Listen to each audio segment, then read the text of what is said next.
अकबर के आखिरी दिन अपने कई नज़दीकी लोगों की मौत का शौक मनाते हुए बीते थे।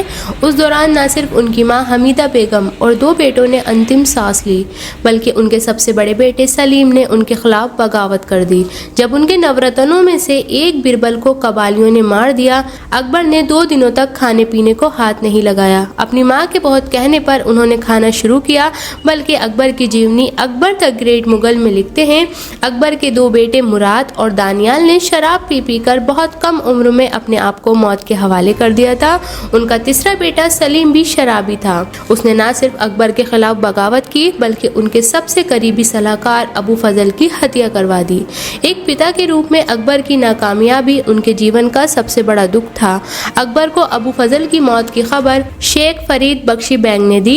खबर सुनते ही अकबर जोर से चिल्लाए और बेहोश होकर जमीन पर गिर गए। कई दिनों तक वो रंज में रहे। उन्होंने असद बैंग से कहा, अगर सलीम बादशाही बनना चाहता था तो उसे मुझे मारना चाहिए था और अबू फजल की जिंदगी बख्श देनी चाहिए थी। असद बैंग ने लिखा, उस दिन अकबर ने ना तो अपनी दाढ़ी बनवाई और ना ही कोई चीज खाई।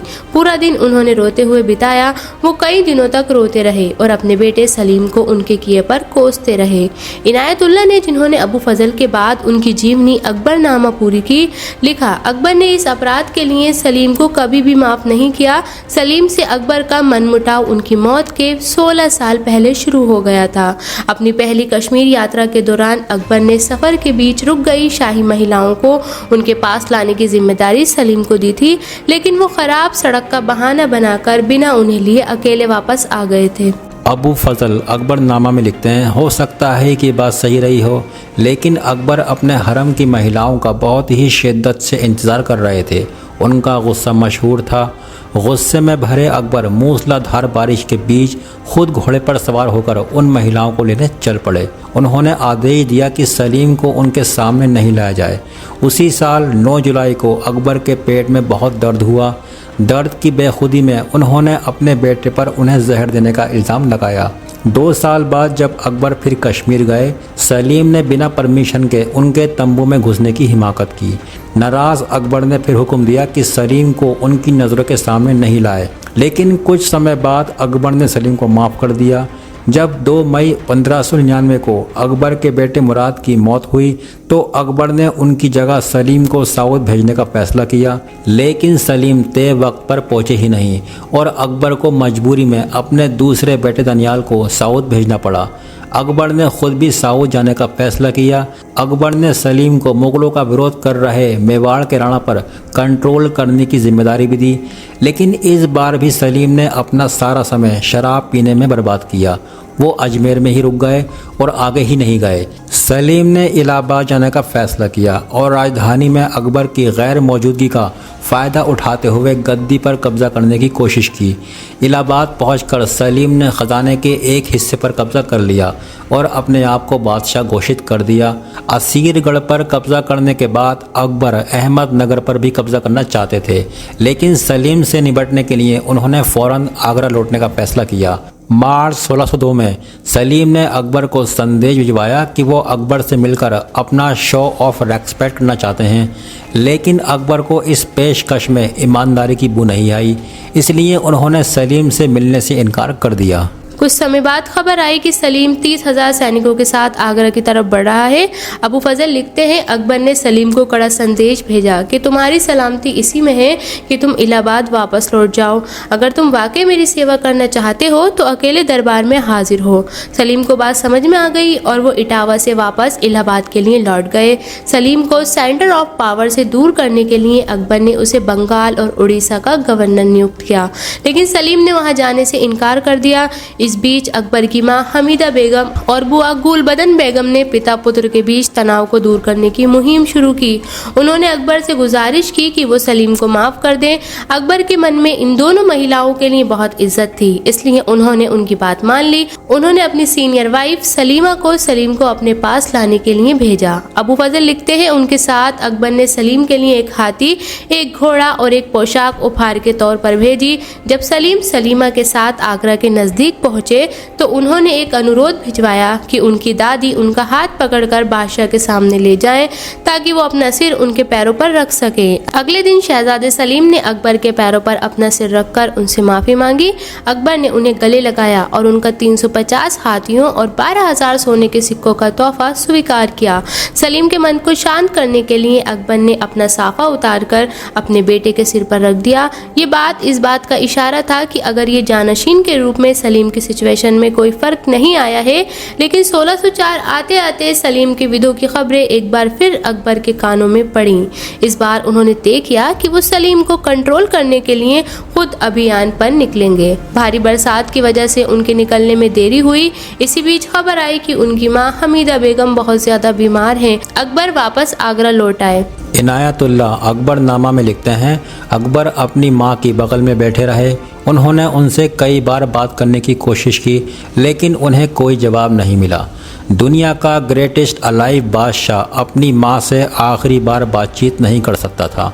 29 अगस्त 1604 को हुमायूं की पत्नी और अकबर की मां ने बेहोशी की हालत में आखिरी सांस ली। अकबर ने अपने सिर के सारे बाल और मूंछ मुंडवा दी, अपना सफ़ा उतार दिया और शौक के कपड़े पहन लिए। लेकिन इसके बाद से ही एडमिनिस्ट्रेशन पर अकबर की पकड़ हल्की पड़ने लगी। उस समय अकबर के बनाए फोटो में दिखाई देता है कि उनके बाल सफ़ेद हो गए थे और उनके चेहरे पर दुख की लकीरें साफ दिखाई देने लगी थीं। 22 सितंबर 1605 को पेट दर्द के साथ अकबर की तबीयत बिगड़नी शुरू हो गई। उनके डॉक्टर हकीम अली जिलानी को बुलाया गया। हकीम ने बादशाह से कहा कि कोई दवाई लेने से पहले एक दिन तक वो कुछ खाएं न कुछ पिएं। अगले दिन उन्हें पीने के लिए सिर्फ सूप दिया गया। उनके डॉक्टर हकीम मलिक इस बात का पता नहीं लगा सके कि उन्हें मर्ज क्या है। दिन ब दिन अकबर की हालत बिगड़ने लगी।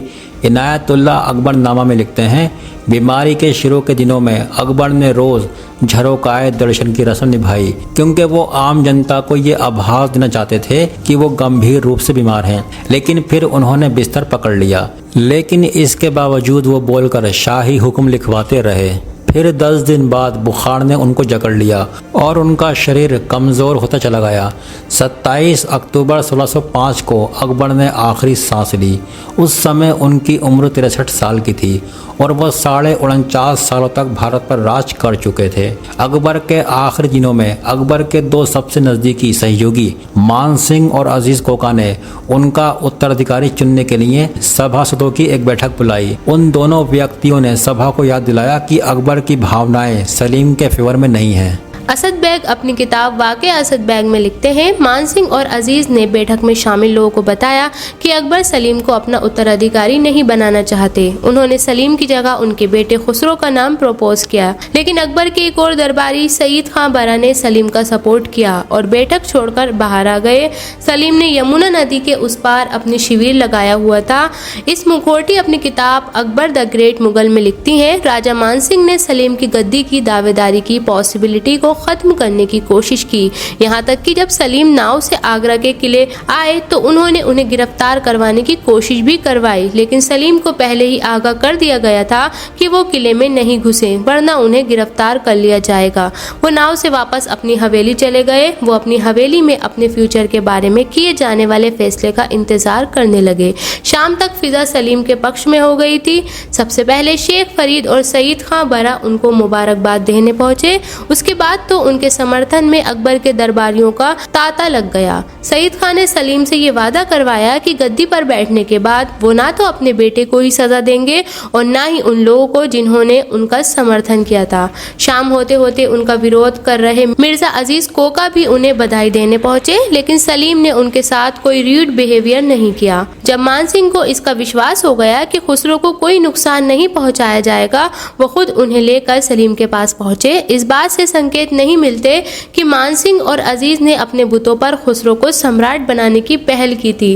मोनिस फारूकी अपनी किताब the prince of the Mughal empire में लिखते हैं, अपने शासन के आखिर तक अकबर इस कोशिश में थे कि किसी न किसी तरह मुगल गद्दी पर सलीम के दावे को नाकाम किया जा सके। जब सलीम अकबर के बेडरूम में दाखिल हुए तो उनकी सांसें अभी भी चल रही थीं। अपने पिता के इशारे पर उन्होंने अकबर का ताज और कपड़े पहने और अकबर की तलवार अपनी कमर पर लटकाई। ये तलवार बाबर की थी। उन्होंने भी इसे अपनी मौत से कुछ समय पहले हुमायूं को दिया था। सलीम ने सजदे में अपने पिता के पैरों पर अपना सिर झुका दिया। असद बेग लिखते हैं, अकबर ने अपनी आंखों से सलीम को मुग़ल शासन के सिंबल्स को होल्ड करते हुए देखा। उन्होंने ये भी देखा कि उनके दरबारी नए शासक के सामने सिर झुका रहे हैं। इसके बाद उनकी आंखें हमेशा के लिए बंद हो गईं। वो दिन था 27 अक्टूबर 1605। लोगों को इस बारे में तब पता चला जब आधी रात को स्नान खाने से महिलाओं की चीख पुकार की आवाज़ सुनाई दी। पार्वती शर्मा अकबर की जीवनी अकबर ऑफ हिंदुस्तान में लिखती हैं, अकबर ने सलीम को सिंबल ऑफ पावर ताज, कपड़े और तलवार ही नहीं दी, उन्होंने अपने कुछ निजी सामान जैसे तस्वीर और तावीज़ भी सलीम के हवाले किए। पिता की मौत के एक हफ्ते बाद 36 साल के सलीम ने, जिन्हें अकबर ने सलीम चिश्ती से कई मन्नतों के बाद पाया था, उनकी जगह ली। वो अब ना तो सलीम रह गए और ना ही अकबर के प्यारे शेखू बाबा। भारत की गद्दी पर बैठने वाले इस शख्स का नया नाम था नूरुद्दीन मोहम्मद जहांगीर। उस समय मुग़ल सम्राट की सालाना आय 10 करोड़ पाउंड थी। उसकी 3 लाख सैनिकों की सेना देश की सीमा की निगरानी कर रही थी। आज का पूरा अफ़गानिस्तान, पाकिस्तान और बांग्लादेश मुग़ल साम्राज्य का हिस्सा थे। यूरोप का उस समय कोई भी साम्राज्य अकबर के साम्राज्य से बड़ा नहीं था। इससे पहले मौर्य शासकों को छोड़कर भारत के इतने बड़े भूभाग पर किसी ने राज नहीं किया था।